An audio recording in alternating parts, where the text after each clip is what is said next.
2 ദിനവൃത്താന്തം 15-ാം അധ്യായം.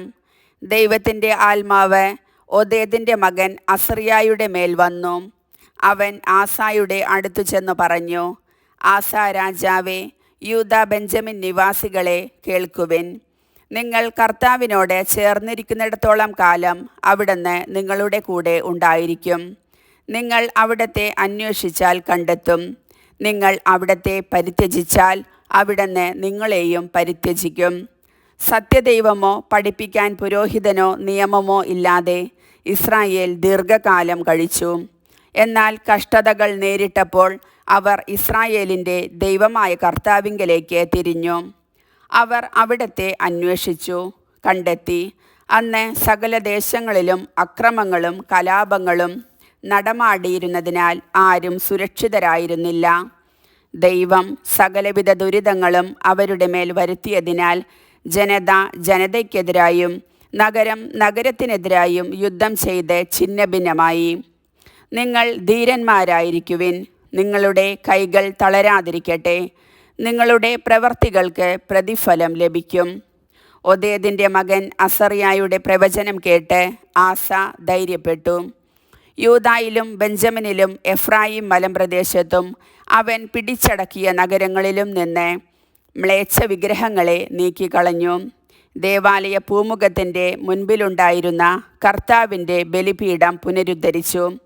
കർത്താവ് ആസായോട് കൂടെ ഉണ്ടെന്ന് മനസ്സിലാക്കിയപ്പോൾ എഫ്രായിം, മനാസെ, ശിമയോൻ എന്നീ ഇസ്രായേൽ ഗോത്രങ്ങളിൽ നിന്ന് അനേകർ അവനോട് ചേർന്ന് അവൻ്റെ രാജ്യത്ത് താമസമാക്കി.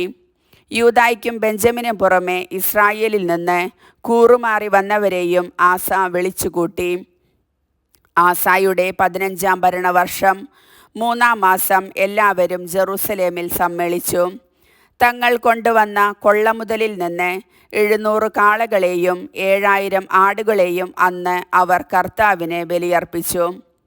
തങ്ങളുടെ പിതാക്കന്മാരുടെ ദൈവമായ കർത്താവിനെ പൂർണ്ണഹൃദയത്തോടും പൂർണ്ണാത്മാവോടും കൂടെ അന്വേഷിക്കുമെന്നും ഇസ്രായേലിൻ്റെ ദൈവമായ കർത്താവിനെ അന്വേഷിക്കാത്തവർ പുരുഷനോ സ്ത്രീയോ ബാലനോ വൃദ്ധനോ ആകട്ടെ വധിക്കപ്പെടണമെന്നും അവർ ഉടമ്പടി ചെയ്തു.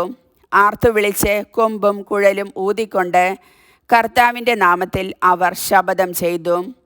യൂദാ മുഴുവനും ഈ ശപഥത്തിൽ ആഹ്ലാദിച്ചു. പൂർണ്ണഹൃദയത്തോടെ പ്രതിജ്ഞ ചെയ്യുകയും പൂർണ്ണ മനസ്സോടെ കർത്താവിനെ അന്വേഷിക്കുകയും ചെയ്തു.